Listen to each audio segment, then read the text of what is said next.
Welcome, everyone. Hare Krishna. Before we begin today, I want to reiterate the notice that I sent by email that not next week, but March 18th is a Saturday. And here in Florida, there'll be a Rath Yatra at St. Augustine. So we'll be attending that festival. And thus we'll have the Zoom on Sunday at 11 o'clock. Same address, same everything, except it will be on Sunday rather than on Saturday. So please adjust your calendar and join us on that Sunday. And now we'll get into the texts for these last 2 weeks. As you'll note, we changed chapters. This is the February-March lessons 8 from February and lesson 1 from March. And now, rather than the fundamentals of material nature, Lord Kapila Deva is speaking on understanding material nature, following the thread of his presentation to his mother Devahuti. He first described from the glance of Lord Mahavishnu over the Pradhan, the development of the Mahatattva, and then the development of the different universes, and Garbhodakshaya Vishnu in each universe, and the universal body of the Lord. Now, beginning with chapter 27, he's describing how the living entity in the human form of life should live while in the material nature, understanding material nature, understanding what to do, how to do it, and why to do it. So we'll begin with text 1 in chapter 27, understanding material nature. Lord Kapila Deva continued. If you're not speaking, please remember to mute. The presence of the Supreme Lord can be realized just as the sun is realized first as a reflection on water, and again as a second reflection on the wall of a room, although the sun itself is situated in the sky. Purport by Srila Prabhupada. A person who is detached from the modes of material nature remains just like the sun reflected on the water.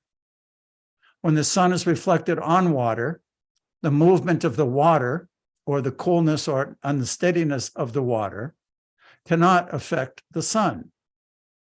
Similarly, Vasudeva Bhagavati Bhakti Yoga Prayojitaha from the Srimad Bhagavatam 127. When one engages fully in the activities of devotional service, bhakti yoga, he becomes just like the sun reflected on water.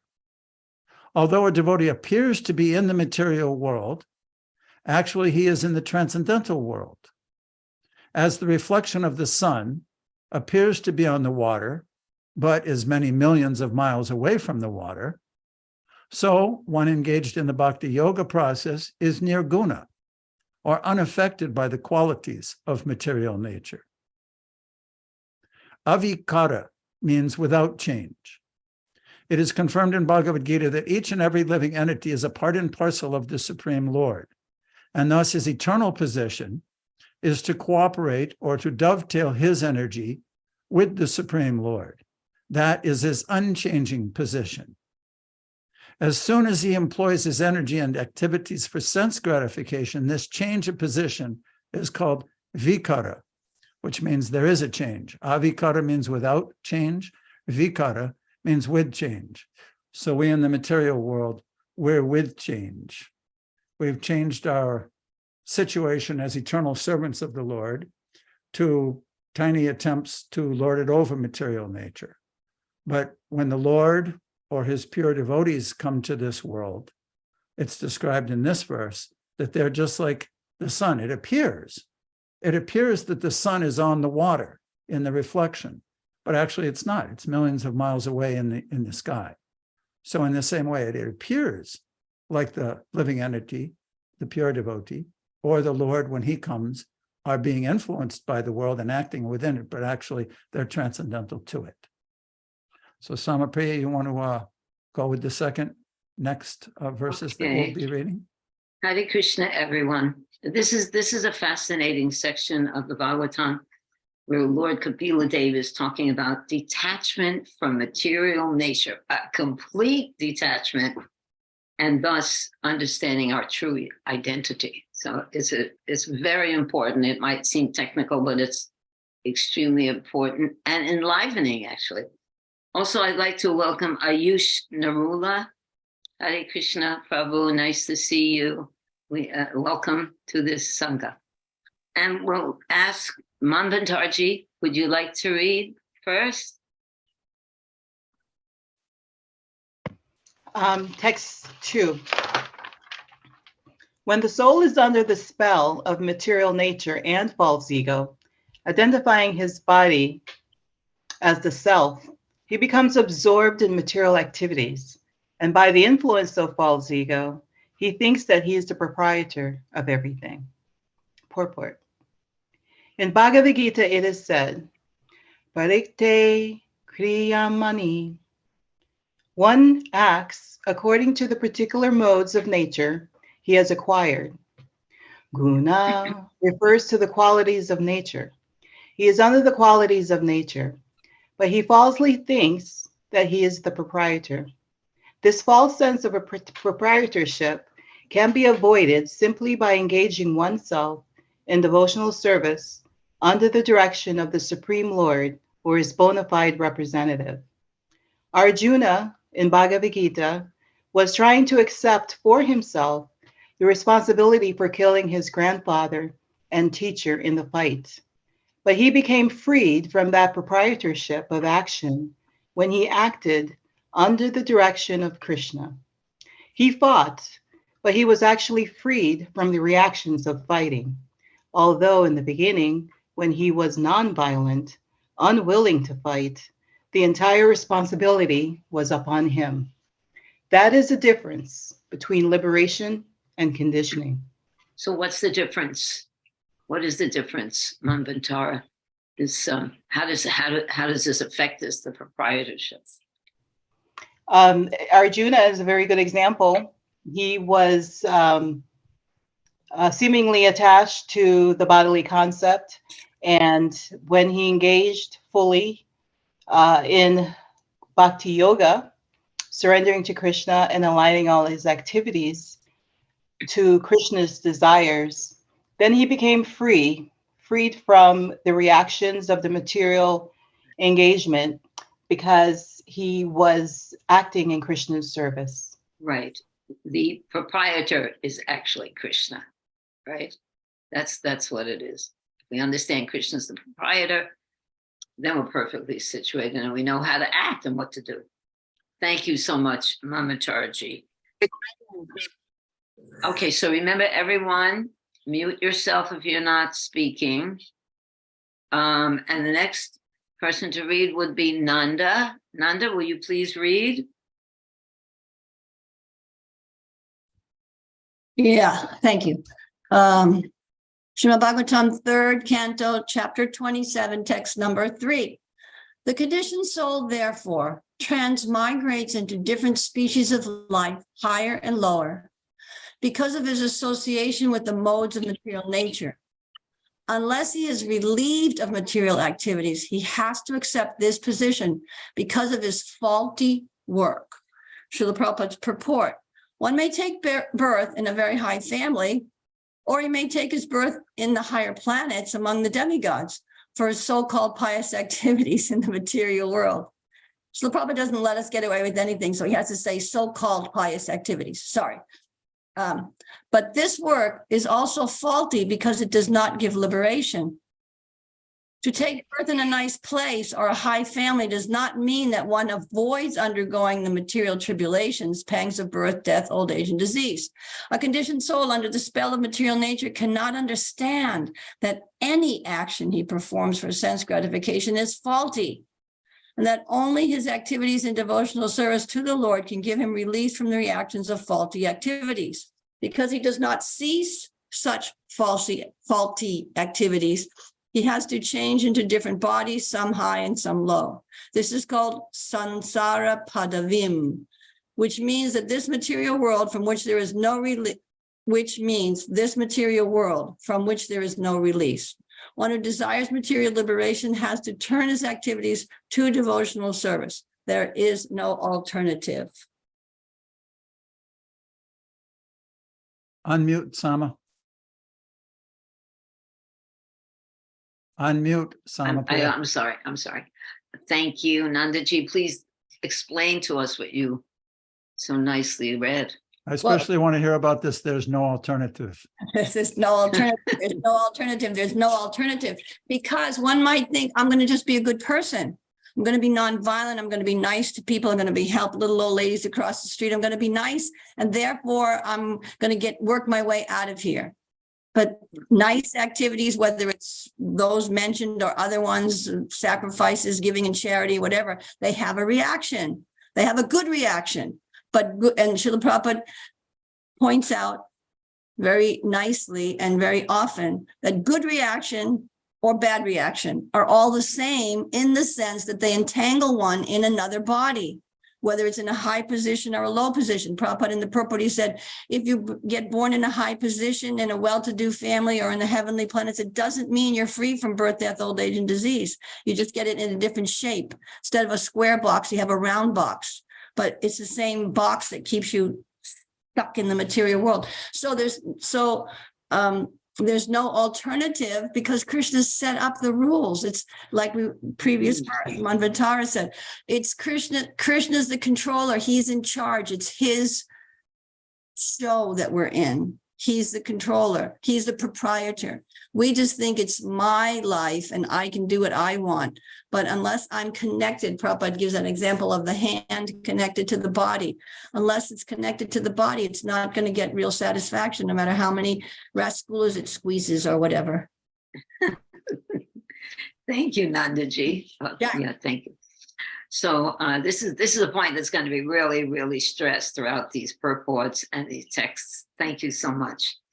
Okay. I think Ian has his hand raised. Oh, let me see. Ian. Hare Krishna, Ian. Hare Krishna, can you hear me? Yes, very nicely.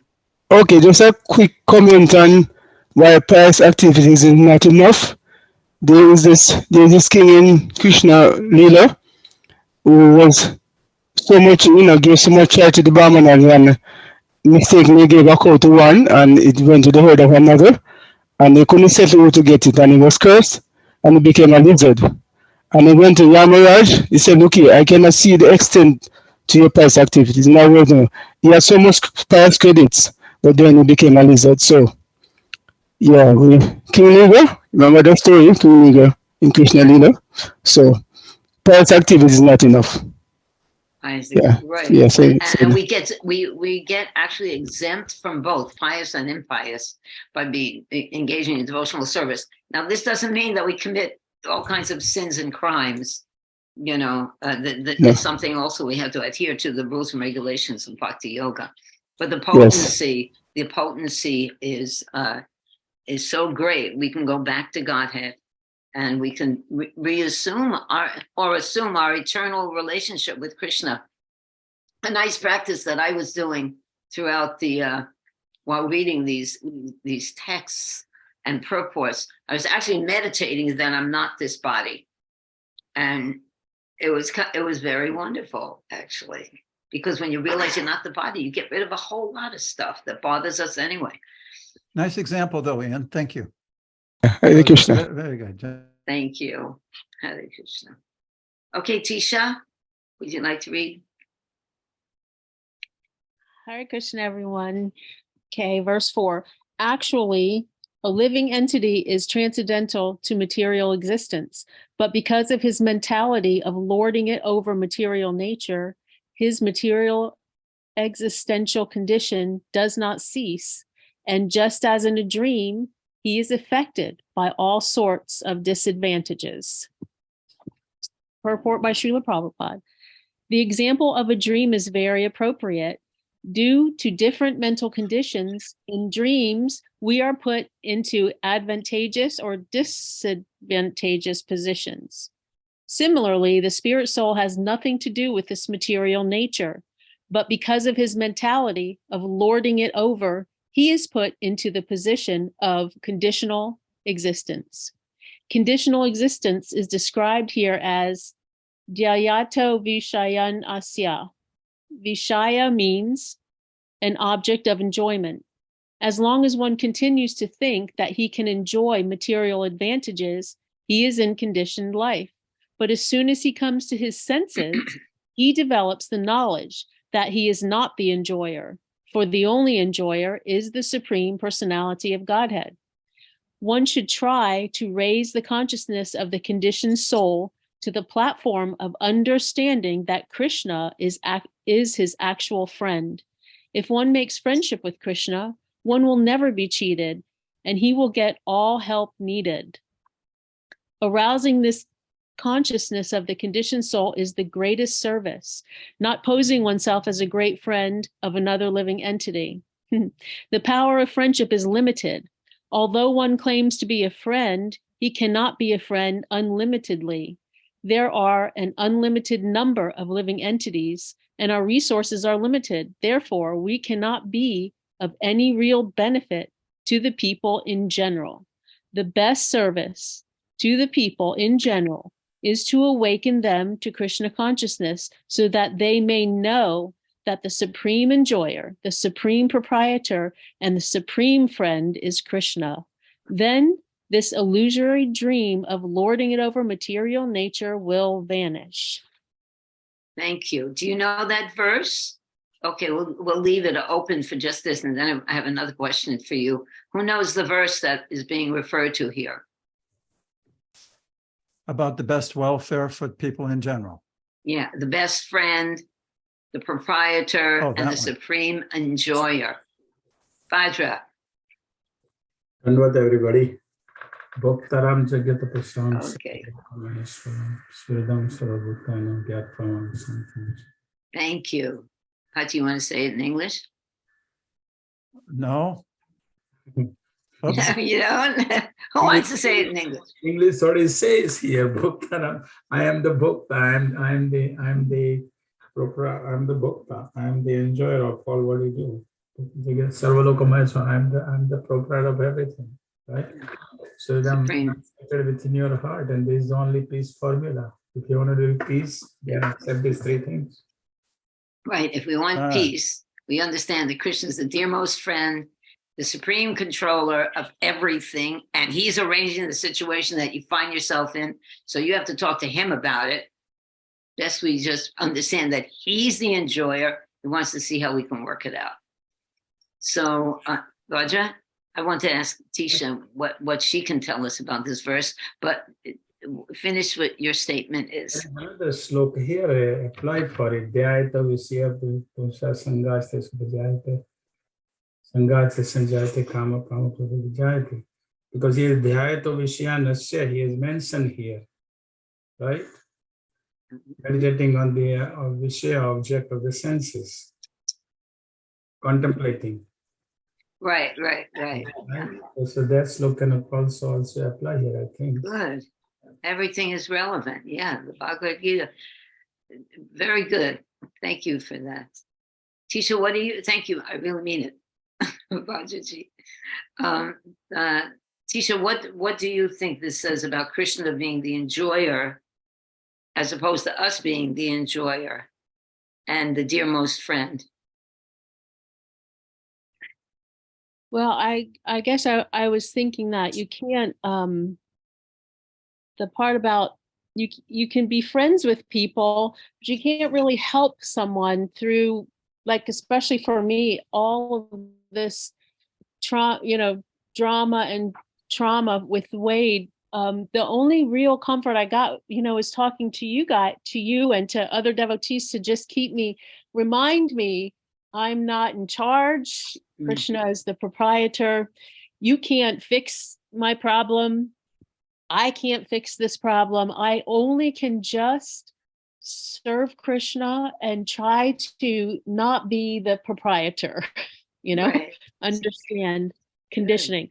It reminds me of when, you can feed somebody dinner, but if they're starving and they don't have food, they're going to be hungry tomorrow. Better teach them how to grow food so they can Right. feed themselves in the future. So if I could just remember, I'm not the proprietor. I can't fix this. All I can do is chant, think of Krishna, and do my service to Krishna.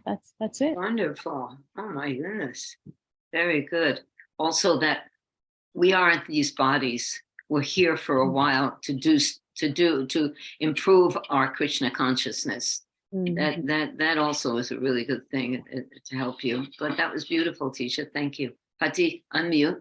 Pati. You're still muted. Yeah, I was just trying to get my cursor on that. Thank you. As we progress through this next several verses, actually chapters, there's kind of two threads that go side by side. One is the living entity in the material world who is acting to become liberated, the living entity that's in the material world who is liberated, and the transcendental world where everyone is liberated. For example, in this verse, in this purport, Prabhupada was talking about being a friend and doing something to help others. One should try to raise the consciousness of the conditioned soul to the platform of understanding that Krishna is his actual friend, which means transcendental. There's also this element of trying to help people in general was brought up by the sages of Namasaranya, the first chapter. The first question the sages asked Sutta Goswami was, we've gathered together to perform this sacrifice for 10,000 years. But when we lit the fire, all we got was smoke, and this yajna doesn't seem to be progressing properly. And for the well-being of everyone, what is the best thing to do for the people in general? Does anyone know the verse from Srimad Bhagavatam 127 that answers that question? 1-6 or 1-7? Is it 1-6 or 7? It's Savai I think Pumsam. 6 Savai Pumsam Savai Paro Pumsam. Dharmo Yato Bhakti Adokshaje Ahaitu Kiya Pratihata Yadma Suprasidati. So Savai Pumsam Paro Dharma means the topmost. Para means transcendental or topmost. Dharma, the topmost activity is Yato Bhaktir Adhoksaje. Why is the word Adhoksaje used in that verse? What does Adhoksaje mean? The Lord has different names. That name is very specific for something. What is it? It means the transcendental personality of Godhead. So rather than trying to do anything within this material world, we are trying to develop our bhakti, our activities for the pleasure of He who is transcendental, adhoksaja, yato bhakti adhoksaja, ahaitukiya pratiyata, yatmasi pratiyati means there's no material impediments, and such activities will please the soul. So I just wanted to cover that, as well as being the friend of everyone, and the other things that were brought up in that purport. So this should actually give us great relief. It makes me feel very relieved when I know that this is a temporary existence and our dearmost friend is Krishna, and we can depend upon him for everything. Thank you. Okay, so how about Ayush? Would you like to read, Ayush? We haven't seen you before. Where are you? You have to unmute yourself. Here you go. Hare Krishna. I don't hear you, Prabhu. There's an Maybe- unmute button. Pati, No, can still you- not hearing you. You need Okay, to see- unmute. Huh. No, not hearing you. When you joined the meeting, did you click the button to join with your audio? Pick someone else for now. You got to work on your unmute, Ayush. Okay, you work on that, and then we'll hear from you next. Madhurya Leela, would you like to read? Madhurya. No, I can't right now. Okay, Maybe she later. Okay, Premananda. Okay, Hare Krishna. Hare Krishna. Srimad Bhagavatam 3:27-5. It is the duty of every conditioned soul to engage his polluted consciousness, which is now attached to material enjoyment, in very serious devotional service with detachment. Thus, his mind and consciousness will be under full control. Purport by Srila Prabhupada. The cause of one's becoming conditioned by material nature is his thinking himself the enjoyer, the proprietor, or the friend of all living entities. This false thinking is a result of contemplation on sense enjoyment. This means that one should not think that he is the proprietor, benefactor, friend, or enjoyer. He should always be cognizant that the real enjoyer is Krishna, the Supreme Personality of Godhead. That is the basic principle of Bhakti Yoga. One must be firmly convinced of these three principles. One should always think that Krishna is the proprietor, Krishna is the enjoyer, and Krishna is the friend. Not only should he understand these principles himself, but he should try to convince others and propagate Krishna consciousness. As soon as one engages in such serious devotional service of the Lord, naturally the propensity to falsely claim lordship over material nature disappears. That detachment is called vairagya. Instead of being absorbed in so-called material lordship, one engages in Krishna consciousness. That is control of consciousness. One particular point mentioned in this verse is very significant. It is said here, prasaktam asatam pathi. The mind is always attracted by asat, the temporary material existence. Because we have been associated with matter, with material nature since time immemorial, we have become accustomed to our attachment to this temporary material nature. The mind has to be fixed at the eternal lotus feet of the Supreme Lord. Savai Mana Krishna Padara Vindayo. One has to fix the mind at the lotus feet of Krishna, then everything will be very nice. Thus the seriousness of Bhakti Yoga is stressed in this verse.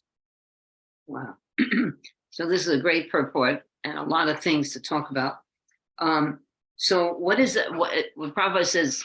Preaching and teaching and showing. So can you talk about that for a minute? How do we do that? Because sometimes, you're not in a position to go out and distribute books or go on Harinam. So how do we actually help others to become Krishna conscious? What's a very basic principle?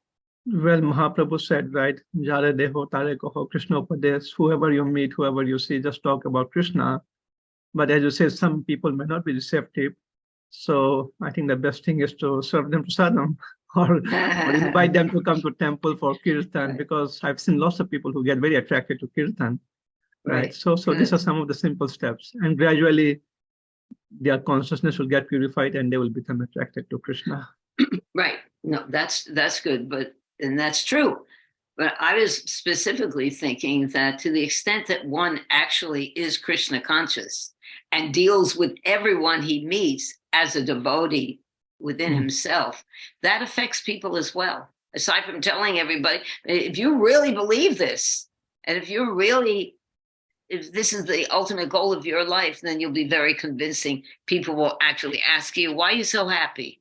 Why aren't you disturbed? Or, we have a good opportunity to the extent that we're Krishna conscious. Right. Purity is the force, right? If we are pure in consciousness, it will attract others, just like Srila Prabhupada. Right, that's true. And then meditating on the lotus feet of the Lord. These are big subject matters. What comes to your mind? What does that mean? Meditating on the lotus feet of the Lord. I mean, these are just things that I was thinking of during the week when I was reading these wonderful purports and verses. Well, what does that mean? At a very technical level, fixing the mind on Krishna is so difficult because the mind is so restless. It goes here and there, at least for me. But I think just to have this consciousness that everything is connected to Krishna, I'm connected to Krishna, everyone else is connected to Krishna. And if we serve in that mood, that is also kind of meditating on Krishna, right? Yes. So, yes. So that's one of the ways. And gradually with that, the mind will get purified and then we'll be able to meditate on his lotus feet better. So it's not a one-day process. It will take many, many years to come to that stage of Ambarish Maharaj. Hare Krishna. Another thing is meditating on the lotus feet means service. Yes. When you meditate on someone's feet, that means you're accepting your humble position as his servant. Right. So engaging in, as you said, so many different kinds of devotional service.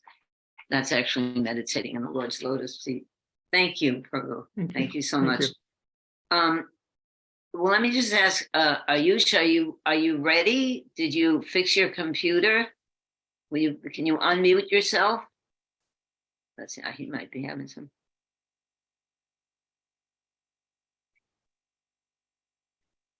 We're not, he's Yeah, unmuted? He's unmuted. I see it on the thing, but we're not hearing you, Prabhu.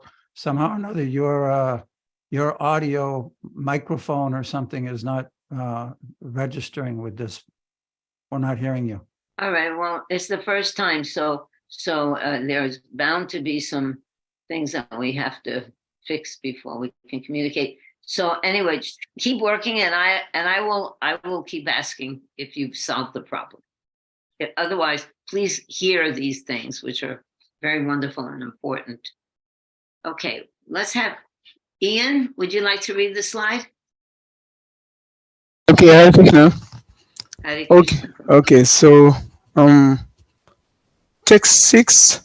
One has to become faithful by practicing the controlling process of the yoga system, and must elevate himself to the platform of unalloyed devotional service by chanting and hearing about me. Purport: Bhavina or Bhava is a very important factor in the practice of yoga or in any spiritual process. Bhava is explained in Bhagavad Gita 10:8. Buddha Bhava Saman Vitaha. One should be absorbed in the thought of love of Krishna. When one knows that Krishna, the Supreme Personality of Godhead, is the source of everything, and that everything emanates from him, Aham Sarvasya Prabhava, then one understands the Vedanta aphorism, Janmadi Asya Yata, the original source of everything. And then he can become absorbed in Bhava, or the preliminary stage of love of Godhead. Should I read that section Yes. in blue? Yes, please Okay. read that. So the divisions of faith. The Shraddha is faith, Sadhusanga association with devotees, Bhajana Kriya, performance of devotional service, Anartha Nivritti, decreasing of unwanted attachment, Nishta, steadiness, Ruchi, taste, Ashakti, attachment, Bhava, love, Prema, pure love for Krishna. So these are different stages of the divisions of faith. Patti, why don't you speak a little bit about this, and then Ian can also.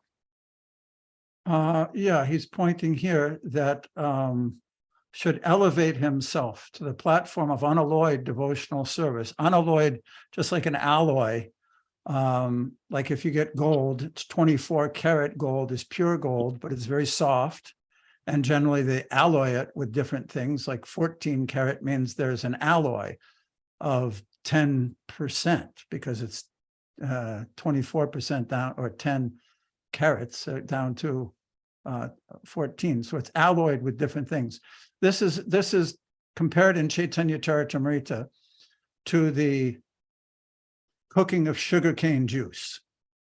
In the beginning, when you first crush sugarcane, it's just juice, it's a liquid. And if you put it into a vat and start to cook it, gradually it becomes thicker and thicker and sweeter and sweeter. So in the beginning, one has some faith and associates with devotees. Prabhupada gives the example, someone thinks, oh, let me see what's going on at the temple. They just have some interest. By associating with devotees and learning from them the practice, then one becomes convinced, enthusiastic to take up this practice. Then generally it's considered that Bhajana Kriya is at the point of initiation, or at the point when they accept the spiritual master. Then they start to follow the regulative principles presented by the spiritual master. And this is the performance of the various activities of devotional service. By acting that way, the unwanted things within the heart, the anarthas are, artha is wanted things, anartha is unwanted things, and nivritti means to cleanse, to get rid of. So while performing bhajana kriya, the activities of devotional service, the unwanted material contamination becomes cleansed, the sugar cane becomes thicker and thicker until one actually becomes steady at it. It no longer requires that they have to be told what to do. They've actually developed the habit of it becoming their natural function. When this happens, when that stage is reached, that one does these things naturally, out of habit, there's naturally a taste which increases, which has increased by all this practice. Of course, there's some taste in all of these, but there's actually a state, a division, which is called a taste. One actually enjoys engaging in devotional service. They like it. They have a taste for it. It's pleasurable. Then what happens when someone has a taste for something is they actually become attached to that taste and want to do it more and more and more. And they don't want anything else to inhibit or detach or distract them from that. And once that happens, then one actually starts to develop some emotional attachment and feelings in a very profound way, not just having some sense that Krishna is there, but they actually, it's called the preliminary stage of love, as mentioned here. And this is the state that's being described here. The word bhavena was used in the verse. And Srila Prabhupada's pointing out that Bhagavad Gita also talks about bhava. There's another verse also, which is very important. It's 3 times the word bhava is used in one of the most important verses of Bhagavad Gita, which describes how the soul transmigrates from one body to another. Yam yam vapi smaram bhavam tadanti anta kalevaram tam tam evaiti kauntaya sada tad bhava bhavitaha. So our deep subconscious inner feelings awaken in love for Krishna at this stage of bhava. And as the sugarcane juice continues to be cooked, it becomes thicker and thicker, sweeter and sweeter, until one attains prema, pure love for Krishna. So one more thing that I'd like to say about that is when you spoke about love, it's not only that you start to feel an emotion. It's based on everything above. Can you put it back to the slide?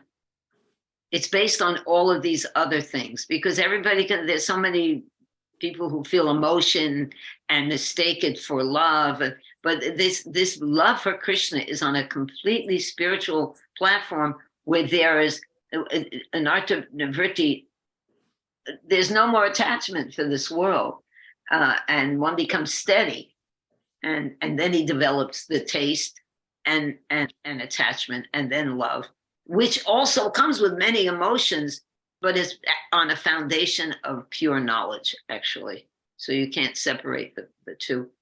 Well, before I ask Chaita her question, thank you, Prati. That was a perfect explanation. Ian, what do you think about this? Can you understand or explain one of these aspects that is particularly attractive to you, or that helps you to in your own devotion? Okay, I was thinking, okay, we know that number 9, we said every morning, when you're saying that, I was thinking the 10 offenses. I think you were saying that when the ultimate goal of the chanting is to achieve pure love of Krishna Prem. So, that's a reminder for every morning, they said. And I was thinking, number 4, decreasing of unwanted attachments. I was saying, wow, at this stage now, there's no hankering for a lot of material things, because, we know it's temporary. Mm-hmm. Yes, and stride of the faith. Yeah, right. So one has to have some sort of faith, because if one doesn't have faith, then there's no moving from 1 to 9. So faith, number 1, is very important there. And 2, sadhu sangha. Every time, is best medicine in the world. So 1 and all 9, but let's 1 and 2 very crucial. You might not move from there if you don't have 1 and 2. So that's my take on it. Very good. Yeah. Thank you. That's Yeah. beautiful. Hare Krishna. Ethan, thank you so much, Ian. That was Yeah. beautiful. Yeah. Everyone is being so Krishna conscious. This is a great Sangha, and everyone is learning and using the philosophy. We're talking today about how important this Sadhu Sangha is. And we have such a nice, serious group of devotees who are using the philosophy to advance with each other. It's wonderful. Chaita? Hare Krishna. Good morning, everyone. I just want to express my gratitude for this listing of the 9 processes, the 9 stages of sadhana. And I have not seen this definition of anartha-nivriti before, decreasing unwanted attachments. For me, I always thought it was decreasing your unwanted habits, your lousy behavior, your lousy attitudes. But I never thought of that as being an attachment, something that you have the ability to let go of. And to me, that's an explosive realization that this is all about what you're attached to. And we don't have to do these things anymore. I just thought it was a great explanation. Thank you, Dhruva Maharaj, for putting that up there. Good. Thank you, Chaita. That's beautiful. Okay. Let's go on now with Faye reading. Faye. Where is Faye? There you are. Nice to hear you. Not see you, but hear you. Thank you. Please read. Mataji, forgive me, my voice is not very good, but I will try. Okay. Text 7. In executing devotional service, one has to see every living entity equally, without enmity towards anyone, yet without intimate connections with anyone. One has to observe celibacy, be grave, and execute his eternal activities, offering the results to the Supreme Personality of Godhead. Purport by Srila Prabhupada. There are various species of living entities, but a devotee does not see the outward covering. He sees the inner soul inhabiting the body. Because each and every soul is part and parcel of the Supreme Personality of Godhead, he does not see any difference. That is the vision of a learned devotee.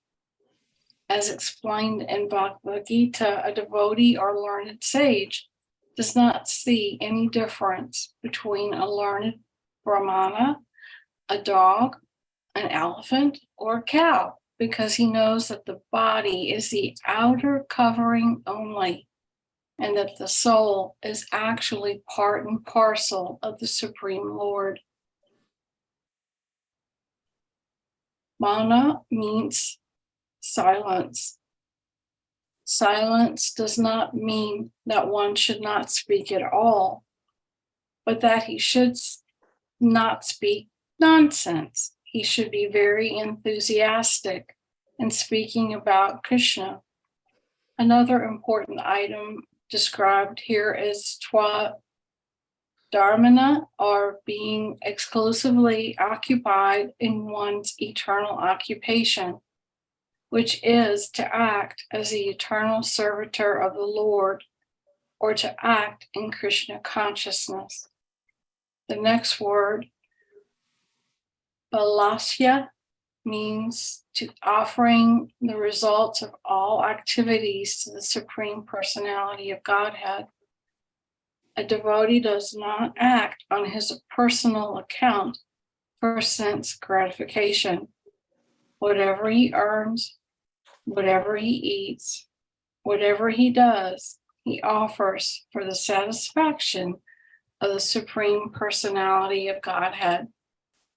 Wow. Thank you. So that's really wonderful. statement, so many wonderful statements in this purport and verse, of course. So I have a few questions for you. Patti, could you put it back to the verse? It says here, intimate connection. What does that actually mean? Intimate connection. We're having discussions about this. What does it mean that one should, without enmity towards anyone, yet without intimate connections with anyone? I mean, It's about, Mataji, I see it as a balance. If you look at everyone with the eyes of that learned sage who sees everyone as they really are, an eternal soul, an eternal part and parcel of the Lord. Therefore, you can't really feel negative things towards them, that they all become your brothers, your sisters, your children, your mother, your father. We're all children of Krishna. If you can learn to see the soul inside and not the package, that's the proper way to react to others. Secondly, if you can remember that you aren't the package either. right. You are the eternal soul, that eternal part and parcel of the Lord. In the picture, although I don't know if this is what the artist intended or not, you notice that there are lines, sparks connecting the different soul energies. Perhaps it's illustrating the Paramatma. We're all connected in that way. Whatever we do, we have an eternal job, an eternal position, and that is a servant of Krishna and his servants. We've got to execute that kind of job on a daily basis. Everything I have, everything I eat, everything I do, well, do it for Krishna, give it to Krishna, offer it to Krishna, do it for Krishna.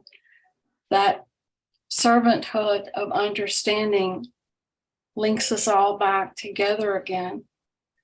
And even though we're distantly situated right now on the computer, we're all sharing a love for Krishna, a love to hear about him. Now, we can choose an intimate connection or friendship with a non-devotee or the population at large. But when we do, we're apt to lose that sense of balance that I started with. Good. Very good. Choosing Faye. your friendship and your balance and your companions. That's very important. And this is why the Sangha, the association with devotees here, is so strengthening and so beneficial. As Ian was pointing out, we've got to develop that faith, and association is one of the ways that we're doing it, and that's correct association. Good. So I'm trying to maintain my balance with my two little human feet. My two little spiritual feet need to be better balanced, with both of them going towards Krishna, not one foot in the world and one foot in Krishna consciousness. Thank you, Faye. That was excellent. In fact, the three things that I was going to ask you, you already answered. So that was a good, excellent. No, I'm glad that we were seeing it in the same way. Thank you. That was beautiful. Thank you so much. Thank you, Mataji.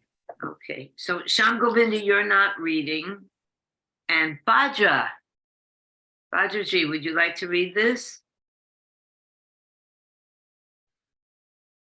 On with everybody. Srimad Bhagavatam 3:27-8. He's really carrying the load, isn't he? Turning back. A load. For his income, the devotees should be satisfied with what he earns without great difficulty. Oh my gosh. He should not eat more than what is necessary. We should live in a secluded place and always be thoughtful, peaceful, friendly, compassionate, and self-realized. Why? The purport. Everyone who has accepted a material body must maintain necessities of the body by acting or earning some livelihood. The devotee should only work for such income as is absolutely necessary. He should be satisfied always with such income and should not endeavor to earn more and more simply to accumulate the unnecessary. According to the Bhagavatam conclusion, we are sometimes faced with dangerous or miserable conditions without endeavoring for them. And similarly, we may have prosperous conditions without endeavoring for them. We're advised to let these things come as predestined. We should engage our valuable time towards prosecuting Krishna consciousness. In other words, one should be satisfied by his natural condition. If by predestination one is put into a certain condition of life, which is not very prosperous, in comparison to others' position, one should not be disturbed. He should simply try to utilize his valuable time to advance in Krishna consciousness. Advancement in Krishna consciousness does not depend on any materially prosperous or distressed condition. It is free from the conditions imposed by material. Wow. Thank you, Bhadra. So what about accepting what Krishna arranges? This seems to be talking about that. How do you see that? What Prahlad Maharaj says that when you go difficulties, you don't gonna go to find the difficulties, it comes. So similarly, happiness is meant to come, it will come itself. So we should accept, okay, that is a condition we are put in that situation. We accept, but of course the problem is that we are putting ourselves in that condition. That's another problem. Yeah, that's sometimes it's a little hard, but so externally things might be positive or negative, but where are we going to get the strength? How do we do that? How do we get the strength to go on, even though things are not going particularly the way we would want them to? You know, but according to our karma, Prabhupada uses the word karma in different, some of these purports. We're experiencing things externally, but that we see Prabhupada saying that that does not inhibit our devotional service. So what do you think? We should spend our life trying to adjust our material arrangement if it's not satisfactory? You think? Well, we have to at least adjust for what we need, for the necessities to keep the body and soul together. We have to do it. But I mean, we're not going to starve and we're not able to perform Krishna consciousness. So we have to adjust, but according to what is required, what is necessary to keep our body and soul together, and it helps us to prosecute our devotional service. Otherwise, we'll be always thinking of that if we don't have the things, what is necessary. If the person is hungry, if he has no food, first we have to feed him, then we talk about Krishna. Otherwise, he's going to be just not the nice. That's true. We have to take care of our material situation, but not that that's the goal of our life, right? We have to understand the goal of life is to become eternally happy. And we are born with different karma. I like to give the example of sometimes someone might be born with, he doesn't have a leg. So, okay, he's inhibited, but that doesn't mean he doesn't use his life to understand the goal of life, which is Krishna consciousness. We have to accept the arrangements that the Lord has given to us individually. That's the field of activities that we become Krishna conscious within. Not that, but doesn't mean that we ignore keeping our body and soul together. And that's also because of our previous karmas. We are putting those. Right. Very good. It is. Yeah. Okay. Let's get just later. Just want you to be aware of the time factor. Okay. I'm sorry. Krishna is the time factor. Krishna time has it. Okay. Ian just had a question real quick, and we'll just run through the Yeah. rest of it. Okay. Yeah, a quick comment.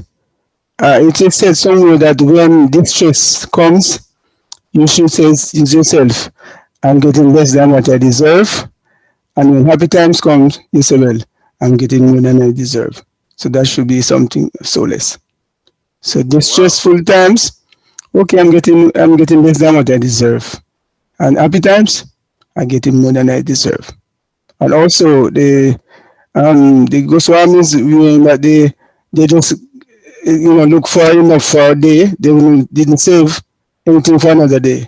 So this idea of saving for another day. So just the basic necessity what you need for another day, for one day, and leave rest. In other words, one should not strive to get more than what is necessary. Good. That's essential, right? That will save a lot of time. That will Right. save a lot of time to develop our Krishna consciousness. Thank you so much. That's good. And thank you also, Bhadra.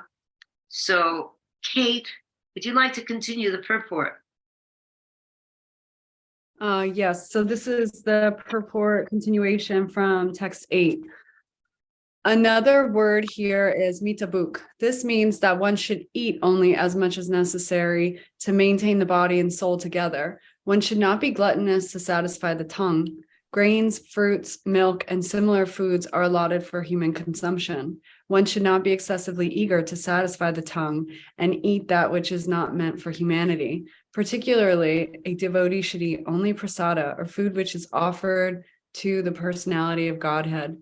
The next item is maitra, friendliness. A devotee should be friendly to everyone, but his intimate friendships should be with devotees only. With others, he should be official. He may say, yes, sir, what you say is right, but he is not intimate with them. A devotee should, however, have compassion for persons who are innocent, who are neither atheistic nor very much advanced in spiritual realization. A devotee should be compassionate towards them and instruct them as far as possible in making advancement in Krishna consciousness. A devotee should always remain Atmavan, or situated in his spiritual position. He should not forget that his main concern is to make advancement in spiritual consciousness or Krishna consciousness, and he should not ignorantly identify himself with the body or the mind. Atma means the body or the mind, but here the word Atmavan especially means that one should be self-possessed. He should always remain in the pure consciousness that he is spirit soul and not the material body or the mind. This will make him progress confidently in Krishna consciousness. Wow, what a great purport. Okay, so we have 3 points here that I see: compassion, association with devotees, and Atmavan, spiritual position. You want to talk about any of those, or did you see something else you'd like to say? Yeah, I mean, if we remain in our spiritual position, then we're not going to become so entangled with, the drama of the material life. I mean, and keeping that, well, Prabhupada uses the word official. Be official with people who are not, on the spiritual path. Have compassion for someone who's not so advanced, but not atheistic. But in order to discern that, we do have to maintain our spiritual position. Right. Good. That's wonderful. And these are directions how to be happy. Even inside of this world, we can actually be happy. When I hear you reading this, I just become so relieved. Prabhupada, the topmost personality, he is giving us this knowledge that says, don't worry about it. Don't get involved in the world. It's only, this is the real world. The real world is chant Hare Krishna, engage in devotional service, associate with devotees. It's such a protective thing. Okay, we have to go on, or I'm going to get more of the sauce. But one point that you didn't mark that we had talked about, we want to make sure we haven't discussed this in a few years because we covered it with a lot of people in this group. One should not be excessively eager to satisfy the tongue and eat which is not meant for humanity, but particularly a devotee should eat only prasadam, food offered to the personality of Godhead. This means that in our own homes, we shouldn't just buy stuff and eat it, everything. That means everything should be offered to the Lord. There's a verse in Bhagavad Gita which says, one who eats something that's not offered is simply a lump of sin. So Lord Kapila Dev, as the Supreme Personality of Godhead, is instructing us how to deal with this material nature, which he just described previously, that he created, and how it's created, and how all the senses and ingredients are mixed. So this is important. If anyone needs any help with this, you can email me, and I'll send you the prayers and everything like that. But we should make it a habit. Everything needs to be prasadam. And if you don't know the prayers, until you do learn the prayers, just chant Hare Krishna and ask the Lord, please accept this humble offering. Right. That's very suitable, because while you're offering, that's what you're asking the Lord to do. So you're eating spiritual consciousness. Thank you. Okay, let's go on now with Arundhati. Arundhati, my darling, please read this. Arundhati. Hare Krishna, Hare Krishna. Hare Krishna. Srimad Bhagavatam 3:27-9. One's seeing power should be increased through knowledge of spirit and matter, and one should not unnecessarily identify himself with the body and thus become attracted by bodily relationships. Purport by Srila Prabhupada. The conditioned souls are eager to identify with the body and consider that the body is myself, and that anything in relationship with the body or possessions of the body is mine. In Sanskrit, this is called aham mamata, and it is the root cause of all conditional life. A person should see things as the combination of matter and spirit. He should distinguish between the nature of matter and the nature of spirit, and his real identification should be with spirit, not with matter. By this knowledge, one should avoid the false bodily concept of life. Okay, I'm going to ask you to read the next one too, so that we can have a little bit of we can go ahead a little bit. So read this, and then we'll have a little discussion. This is the crux. This right here, these verses and purpose are after we found out what not to be, how not to be in the consciousness of our karma. This is the direction on how we should act on the spiritual platform. Go on. 3:27:10. Lord Kapila continued, one should be situated in the transcendental position beyond the stages of material consciousness and should be aloof from all other conceptions of life. Thus, realizing freedom from false ego, one should see his own self just as he sees the sun in the sky. Purport by Srila Prabhupada. Our present consciousness should be freed from all perceptions of life other than consciousness of Krishna, the Supreme Personality of Godhead.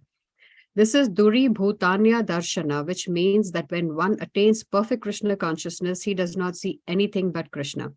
In the Chaitanya Charitamrita, it is said that the perfect devotee may see many movable and immovable objects, but in everything he sees that the energy of Krishna is acting. As soon as he remembers the energy of Krishna, he immediately remembers Krishna in his personal form.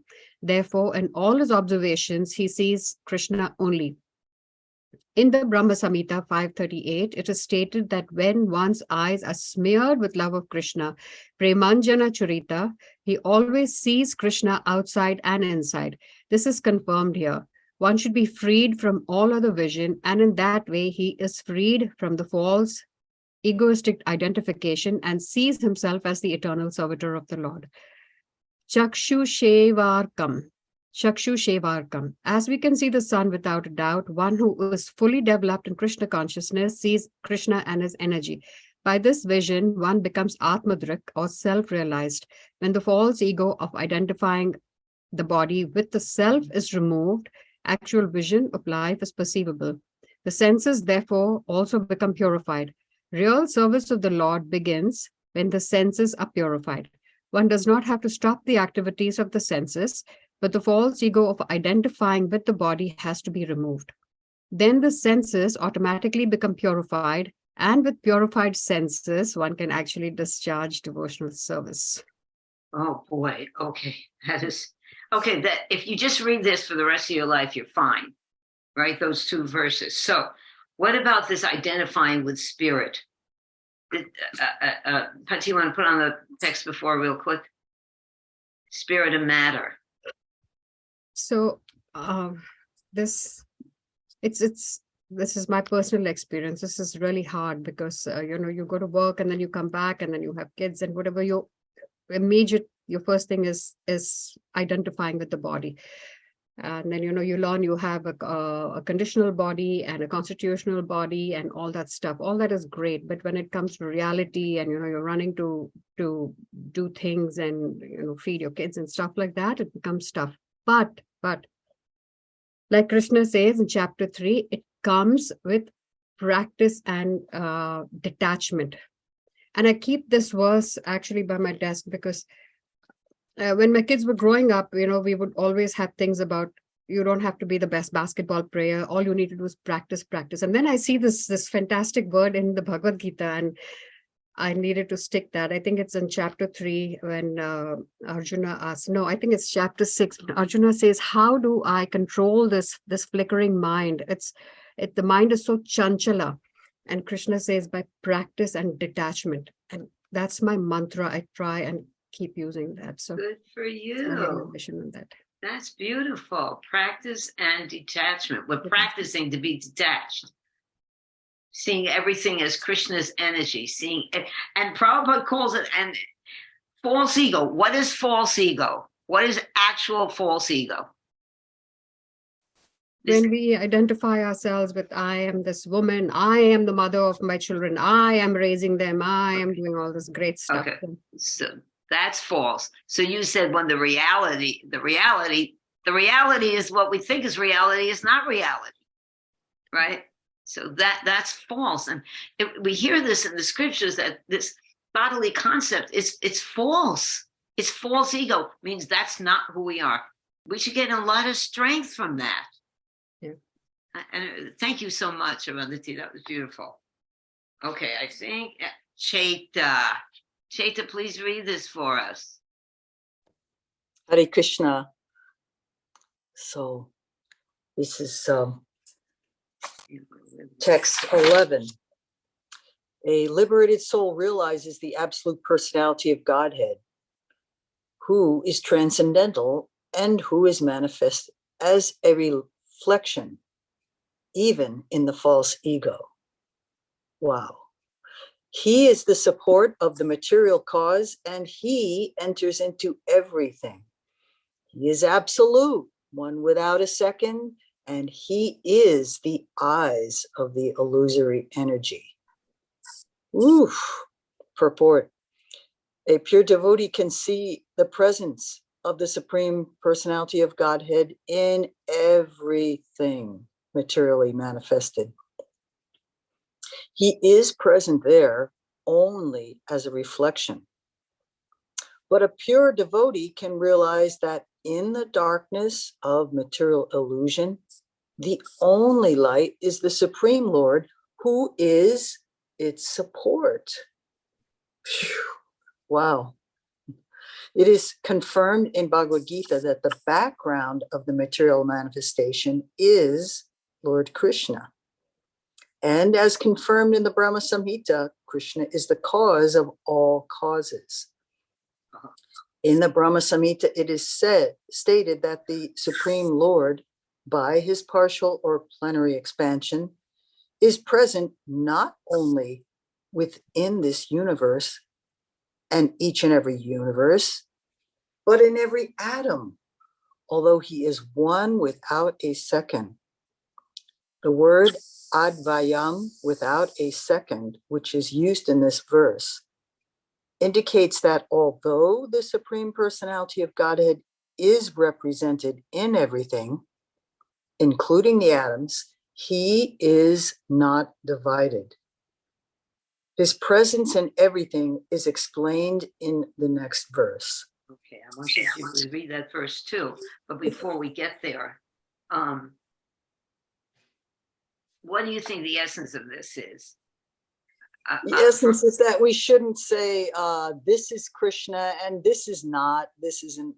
Good. This is the problem. I mean, it's just amazing to contemplate that he's part of even when we're in the throes I and my. Krishna's present in that too. Yeah. He's allowing, he's present in our choice to turn away from him. He's present in there, and there's no place where he is not. Okay, so then one might say, well, if Krishna is present everywhere, why not? What's wrong with what I'm doing? Because Krishna's there. Well, he's there in the form of allowing you to make that choice and get yourself into trouble. And eventually you will come to the conclusion that I need to align myself with Krishna. It may take many, many lifetimes, but he's part of the process of our separating ourselves, bahir mukha, and he's also part of the process of realigning ourselves, of yoga. He's part of the whole thing. He is the whole thing. He is the whole thing. And also, I want to just add one thing: our relationship with our spiritual master is our saving grace, and we have to hear from the right source at all times. Okay, so Tisha, here you go. Cheta, do you want to read the next slide? Oh, okay. We're kind of moving along a little, but anyway, I wanted you to read too because we actually have quite a few slides here. Oh my goodness. Okay, so be it. 327:12. Did you want to read did you have something else to say about the last verse? Yeah, I did actually. I didn't know if I had time to do this, but I love this little prayer that my friend sent me. That is something we can say. There's 3 prayers to Prananath, Krishna as Prananath, the Lord of our life energy. And the second prayer you say after you've taken your morning shower or bath. It says, "Oh, my dear Prananath, who is most dear to my life, please, please make my vision such that I perceive only you in all atoms and in all living entities. If I forget this vision, then please, please remind me about this. Please, please do not forget." So the prayer is that we can maintain this vision that no matter what happens to me during the day, Krishna is in that event and he is trying to reach me with love through that. And who wrote that? I don't have the source, but my friend sent it to me. There's 3 prayers to Lord Prananath. And I remember Lord Chaitanya was saying prayers to Prananath. So I can find that for you if you like. I have a feeling, according to the second one, I think that goodbye my morning bath, goodbye my. Okay. Read the I remember that too. Yeah, that's a good one. Let's go on. That was beautiful. Haribol, verse 12. The presence of the Supreme Lord can be realized just as the sun is realized first as a reflection on water and again as a second reflection on the wall of a room, although the sun itself is situated in the sky. Purport. The example given herewith is perfect. The sun is situated in the sky far, far away from the surface of the earth, but its reflection can be seen in a pot of water in the corner of a room. The room is dark and the sun is far away in the sky, but the sun's reflection on the water illuminates the darkness of the room. A pure devotee can realize the presence of the Supreme Personality of Godhead in everything by the reflection of his energy.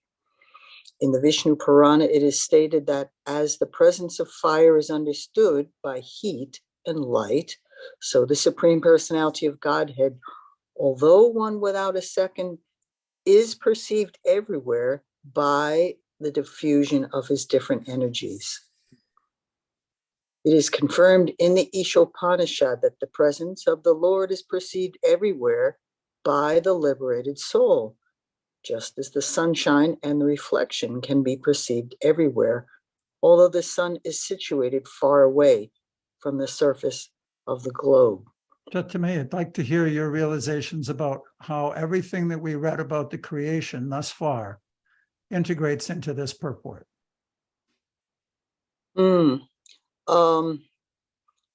the creations are all, they all emanate from Krishna. I guess it's that verse from the Bhagavad Gita 10:8. I am the source of all spiritual and material worlds. Everything emanates from me. And our knowledge gets misconstrued when we start thinking that something is separate from Krishna. Our knowledge gets misconstrued when we start thinking, oh, well, that the reflection of the sun in the water or the reflection of the sun on the wall, that's not Krishna. That's not part of him. That's something different. That's our intellect. That's our ego telling us that we have permission to make these delineations. But the fact is that our intellect comes, our intellect goes, but Krishna's energy is everywhere. And if we consider ourselves devotees, we need to hone in on that capability of his and not make these differences. Because when more we make the specifically, difference, I was Oh.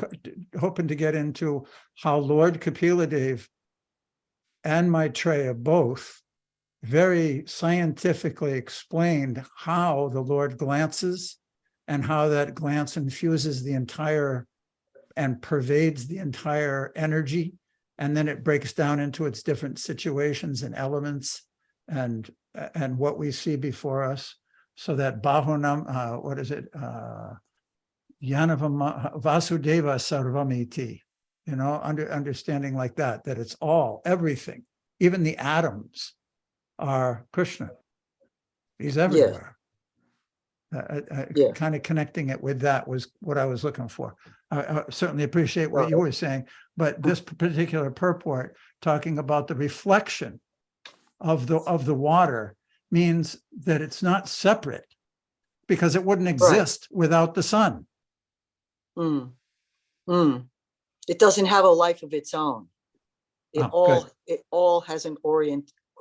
It's all it originates. This is even secondary. It's a reflection of a reflection. Right? First it's on the water, then it's a second reflection in the wall of the room. So no matter how apparently separated we get, we're never really separated. And the sun itself is an emanation from Krishna. Ah, nice. And there are many cultures that actually worship the sun, forgetting that there's a personality behind it. It's amazing. Beautiful. Thank you for those reminders, Dhruva. Okay. Thank you, Chaita. Okay. Mandantar, would you like to read this? Mandantarji. Text 13. The self-realized soul is thus reflected first in the threefold ego, and then in the body, senses, and mind. Purport. The conditioned soul thinks, I am this body. But a liberated soul thinks, I am not this body. I am spirit soul. This I am is called ego, or identification of the self. I am this body, or everything in relationship to the body is mine, is called false ego. But when one is self-realized and thinks that he is an eternal servitor of the Supreme Lord, that identification is real ego. One conception is in the darkness of the threefold qualities of material nature: goodness, passion, and ignorance. And the other is in the pure state of goodness, called Suddha Sattva or Vasudeva. When we say that we give up our ego, this means that we give up our false ego, but real ego is always present. When one is reflected through the material contamination of the body and mind in false identification, he is in the conditional state. But when he is reflected in the pure stage, he is called liberated. The identification of oneself with one's material possessions in the conditional stage must be purified. and one must identify himself in relationship with the Supreme Lord. In the conditioned state, one accepts everything as an object of sense gratification. And in the liberated state, one accepts everything for the service of the Supreme Lord. Lord Krishna, Krishna consciousness, devotional service, is the actual liberated stage of a living entity. Otherwise, both accepting and rejecting on the material platform or in voidness or impersonalism are imperfect conditions for the pure soul. Okay, just read the verse on the bottom. Iyayasha Hare Dashe. Did you want to read it? Well, no, you don't have to read the Sanskrit if you don't want to. Okay, because I really suck at that. A person acting in Krishna consciousness, or in other words, in the service of Krishna with his body, mind, intelligence, and words, is a liberated person, even within this material world, although he may be engaged in many so-called material activities. Brahma Rasamitra Sindhu, Canto 1, Chapter 2, Text 187. Yes, this is a famous verse by Rupa Goswami, which kind of accentuates what Lord Kapila was saying. So that's why I included it. Right. So that's Krishna and his energies. And tell me about possessions real quick, because sometimes we're only thinking possessions mean like a cup or a house or a bicycle or whatever else. What other possessions do we have that are actually under the category of false ego, meaning not who we are? Ambator. What possessions we have that are not on the categories of false ego? That are on the category of false ego. There's gross and there's subtle. There's more subtle things that we have that really secure us in the material world. What are those possessions? Well, the verse talked about I am this body. Everything is in relationship to this body is mine. And this is how we act. And that's false ego. Is that what you're? Yeah, false ego. And also the possession of things. I was also thinking about profit, adoration, distinction, more subtle things that we're attached to. Our reputation or the way people are going to think that I'm a great this or that, or, so there's not only, we might say, okay, I could do without that possession, but then we get into it, the subtle things that really hold, we're not the mind either. That was great. Yeah. That's a really, we're not the mind. How wonderful. Right. And the example comes to mind because when I'm at work, and of course, the nurses and the staff, they know I'm Hare Krishna. And so I try to be like, when Aranjaji was reading that verse, I try to be like a friend, so that they don't view Krishna and Krishna consciousness in a negative way.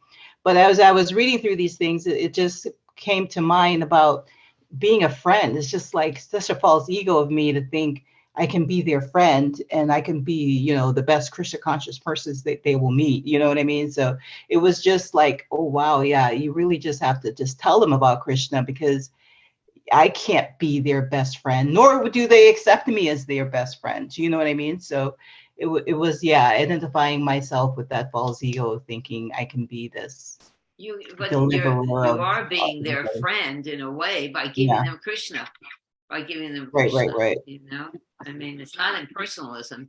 He's the enjoyer. So our duty as servants is to give the knowledge of Krishna to everyone we meet. We spoke about this before about giving this knowledge when we're talking about preaching and also being an example. How does a Krishna conscious person deal with all different situations that we see in life?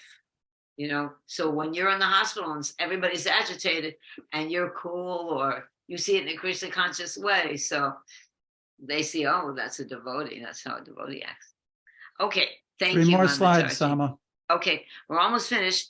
Nanda, are you there? Yes, ma'am. Okay, sweetie. Could you please help me out here? Go Yeah, ahead, read that. 327:14. Although a devotee appears to be merged in the five material elements, the objects of material enjoyment, the material senses, and material mind and intelligence, he is understood to be awake and be freed from the false ego. Purport, the explanation by Rupa Goswami and Bhakti Rasamrita Sindhu of how a person can be liberated even in this body is more elaborately explained in this verse. The living entity who has become Satyadrik, who realizes his position in relationship with the Supreme Personality of Godhead, may remain apparently merged in the five elements of matter, the five material sense objects, the 10 senses, the mind, and the intelligence, but still he is considered to be awake and to be freed from the reaction of false ego. Here, the word lina is very significant. The Mayavadi philosophers recommend merging into the impersonal effulgence of Brahman. That is their ultimate goal or destination. That merging is also mentioned here. But in spite of merging, one can keep his individuality. The example given by Jiva Goswami is that a green bird that enters a green tree appears to merge in the color of greenness, but actually the bird does not lose his individuality. Similarly, the living entity merged either in the material nature or in the spiritual nature does not give up his individuality. Okay, talk to me about that, Nandaji. Well, the picture is describing everything in the purport. So if you just look at that picture quickly, all you see is green. You don't even notice the bird, and then your eyes can focus on the bird. So he was talking about how the living entity appears to be merged within the five elements in the mind and the senses and all the material elements, et cetera, but he still retains, just like the parrot's right there with his little orange beak. He's there at first, is not, but he's the superior living, the superior life force that's there. So although we're encased, ensconced, or whatever, however you want to say it, in this material world, and even absorbed in surviving in the material world, the spirit soul is totally different. It retains its individuality. And if we focus on feeding the soul what it needs to remain alive and vibrant, then we can survive being covered up by all these other things. Very good. And actually, we're not covered up then, right? Is that what it is? We're not really covered up anymore if we act on the platform of spirit, are we? No, dear. Okay. Thank you, Nandaji. Haribol. Okay. Tisha, would you like to read this last slide? I think it's the last one. Oh, no, we have one more after that. Tisha. Okay. Thank you, Mataji. Okay, verse 15. The living entity can vividly feel his existence as the seer, but because of the disappearance of the ego during the state of deep sleep, he falsely takes himself to be lost, like a man who has lost his fortune and feels distressed, thinking himself to be lost. Purport by Srila Prabhupada. An appropriate example is mentioned herein. Nashta Vita Ivatara. A person who has lost a great sum of money may think that he is lost, but actually he is not lost. Only his money is lost. But due to his absorption in the money or identification with the money, he thinks that he is lost. Similarly, when we falsely identify with matter as our field of activities, we think that we are lost, although actually we are not lost. As soon as a person is awakened to the pure knowledge of understanding that he is an eternal servitor of the Lord, his own real position is revived. A living entity can never be lost. When one forgets his identity in deep sleep, he becomes absorbed in dreams, and he may think himself a different person or may think himself lost, but actually his identity is intact. This concept of being lost is due to false ego, and it continues as long as one is not awakened to the sense of his existence as an eternal servitor of the Lord. Wow. Okay, do me a favor, start again. Similarly, when we falsely identify with matter as our field of activities, we think that we are lost, although actually we are not. As soon as a person is awakened to the pure knowledge of understanding that he is an eternal servitor of the Lord, his own real position is revived. Okay, that's it. That's it right there. What do you think about that? Lisa? I think material nature is so strong. You know, we are so attracted or something. We identify so much with That's it it. that we cannot separate. It's We hard. can. We can, but separate. it's hard. We have to work on it. Yes, we have to practice. We have to practice. And what is our practice? Our practice is chanting Hare Krishna and serving Krishna. Yes. Serving Krishna and hearing. Shravanam Hearing. Kirtanam. Shravanam. These two things, Shravanam Kirtanam, that's the practice. We spoke about practice. That's the practice. And then we can go back to that slide one more time. We have one more slide left, but as soon as a person is awakened to the pure knowledge of understanding that he is an eternal servitor of Krishna, his own real position is revealed. How cool is that? We have to keep working on this. Somehow or another, we forget. We hear it, we forget. We hear it, very, very wonderful. Chaita, thank you, Tisha Ji. I was just thinking, this is the story of my life, that picture, losing something and saying, oh my gosh, that's the end of me. Thank you All for right, putting that. yeah. We're not, but that's not us. That might be, and that happens to every living being who identifies with the body. Okay, let's go on to the last slide that we're going to read for today. Baja, would you read this, please? No. Bajaji, there you go. Text 16. And by mature understanding, one can realize his individuality in the situation he accepts, and the falsity becomes manifest to him. Purport. One clearly understands one's constitutional position, everything becomes manifest. False egoistic acceptance of things conditions one. That is, acceptance of things as they are makes one liberated. The example is given in the previous verse is applicable here.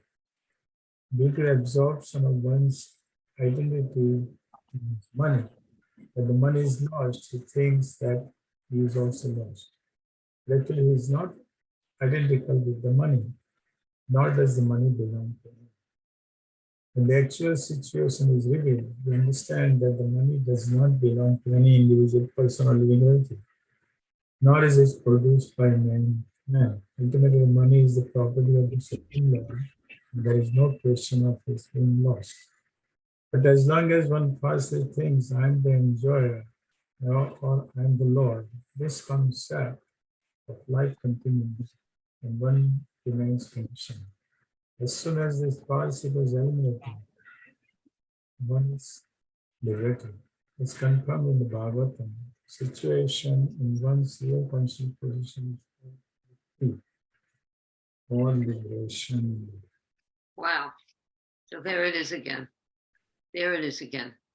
We are being told so many times. What do you have to say, Bajaji? Let's all be liberated.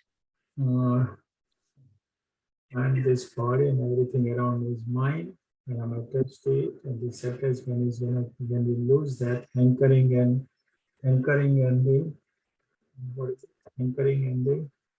when you don't have it, you hang on for it. When you lose it, then you lament for it.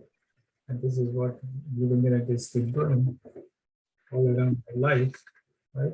Because identifying with the things which they have, ultimately it's identifying with the body. Ultimately, that is the whole solution of the whole problem, identifying with the body, I and mine. So we are hankering for it, lamenting for it, and goes on with the one life on the next. What a waste of time. We spend half of our lives lamenting about illusion. Oh. But now we hear the truth from a self-realized soul, from the Supreme Lord himself. We have wonderful association devotees. So there is a chance, and this is the only chance. This is the way to do it. to become self-realized by hearing this transcendental knowledge. Thank you, Bhadraji. Anyone else have something to add to this very, oh, Mambataraji. Actually, it's not to add to this. I was just going to ask a question before we close.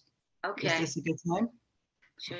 So in the beginning, there was an announcement regarding not having a Zoom because of the Rath Yatra or something, having it on Sunday versus Saturday. Just that one day. It'll be March 19th rather than the 18th. The 18th is Saturday, but the Rath Yatra in St. Augustine happens that day. Bhadra is heading it up for Lord Jagannath. So we'll have the same Zoom instead of on the 18th, on the 19th, Sunday at 9 o'clock, at 11 o'clock on the 19th. May I ask that it's recorded? I won't be available on that Oh, because Sunday. you're cooking. Right. But no worries if it's recorded. Yeah, it'll be recorded. Thanks for reminding me. Okay, awesome. Okay. Okay, so sorry. It's hard to resist when Bhadra's setting up a Rath Yatra tonight. Go. And I might say for Gaur Purnim, Bhadra will be singing the kirtan in the temple at 6. When, Bhadra? At 6 o'clock, 6:30? Say it, please. 6:30. 6:30. I have a question. Okay, what's that? Well, there was a pastime of Srila Prabhupada that Srila Prabhupada gave a class, and then he always said the chanting the holy name, and he talked about the devotional service. And then after the class, he was doing all other activities. You know, it was devotional activities. But the person who was in the class could not understand. So when he came, he was sitting down in Prabhupada's room, and he said to Prabhupada, "You just said in the class about performing devotional service, chanting the Hare Krishna and reading and all this. And I see for last 1 hour, you are doing all these activities, different activities." He didn't understand. So then he went back. Someone told him he went to the back of the Srila Prabhupada, and he could hear the Hare Krishna Mahamantra from the back of Srila Prabhupada. This is the pastime we hear. So it is kind of the point that, what is that? Can someone kind of explain to me, Guru Maharaj Prabhu? This is the pastime. It is in the pastime written. Whose pastime? Who wrote this? Who spoke this? I don't know who wrote it, but it is there. It comes in every day. I receive every day. You know, Prabhupada said, Prabhupada's pastime. Oh, I see. So, The Prabhupada was chanting, he was chanting while the class was going on, while he wasn't speaking. while the things were going, he was doing all different activities, which was Krishna conscious activities. Srila Prabhupada did everything Krishna conscious. Yeah. But at the same time, the person who was saying, he went in the back and he could hear from the back of Srila Prabhupada chanting the Hare Krishna mantra. Wonderful. No, Srila Prabhupada is totally absorbed in Krishna at every moment. And that should indicate something to us. You know, that's perfect. Thank you. But do you have something to add to that? No, That was, thank you, Bhadraji. That's wonderful. Anyone else have something? Okay, then we'll end here. Thank you. Before you go quickly, just that we cannot overstate the importance of Sadhu Sangha. Sadhu Sangha, Sadhu Sangha, Sadhu Sangha. Hare Krishna. Happy Guru Purnim, everybody. Happy Gaur Happy Purnim. Gaur Purnim. Thank you. Thank you. Hare Krishna.